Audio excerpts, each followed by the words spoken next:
Let's now settle for the very first story. CEO of Rice Processing Company HGL Limited, Senyor Hosi, says government support for local rice producers is inadequate, undermining Ghana's quest to produce and consume its own rice.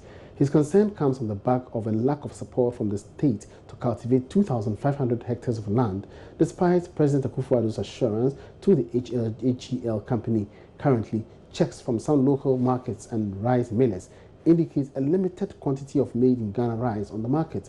Frederico visited a farm at Adaklu in the Volta region and has come through with this report.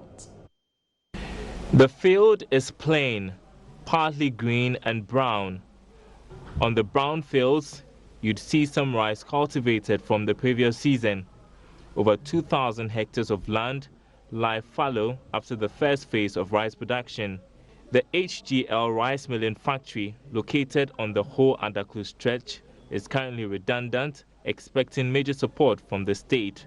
CEO of the Chamber of Bulk Oil Distributors, Senyor Hosi, who owns HGL Limited, says he can only move at a snail pace as a result of his low financial capacity. Owning it was more driven by a belief in a certain socio-economic outcome, and it has people at the middle of it. So I am indifferent about how politics and bureaucracy would want to play around it. Their lives I intend to impact, and I'm committed to impact them. All right, and but for that I wouldn't be doing this. Agric is a tough calling in this country. Commercial agric is a very tough calling, and we want to solve a problem. We think that this country has agriculture and tourism as its trump card to scale its economic challenges. Currently, there is limited supply of locally produced rice on the markets, especially coming after the Christmas season. This factory, when fully operational, will produce 20,000 tons of rice. The president had earlier visited the site of HGL Limited, producers of Gogo Jasmine rice, and expressed his commitment to support the vision, which he identified as part of government's industrialization agenda. But has that promise been fulfilled? And we're hoping we could have that done with one of the GASE projects, because government supports them.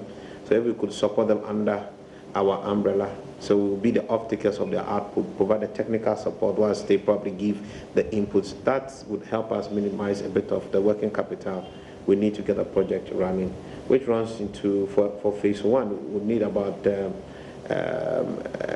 close to 12 million cedis. We are looking at competing not to just any local rice, we are looking at competing with the imports.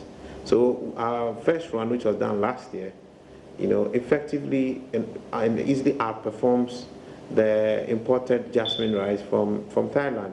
And that's the standard we are focused on. We want to look at the what people tend to call Ghana rice. The arable land lying fallow may only produce during a season due to erratic rain patterns. To avoid this, a dam is being constructed for irrigation purposes. This building is to house energetic youth who buy into the idea. This farmhand tells me they have to make secondary use of the land by cultivating other products. We intend to do veggie over here. We intend to do different kind of vegetables. Already we pilot cauliflower, we pilot beetroot, we pilot cabbage, and we pilot onion, and we pilot spring onion. Let's say if you are a student or if you are a graduate, you want to come into farming, I don't think you can face the difficulties in the farming unless there must be a helping hand. Or you are very strong or sound financially. Well, people say farming is lucrative, but obtaining startup capital for investment may be a difficult task, especially when all avenues for support fail. Fred Duhos reports from Adaklu in the Volta region for Joy Business.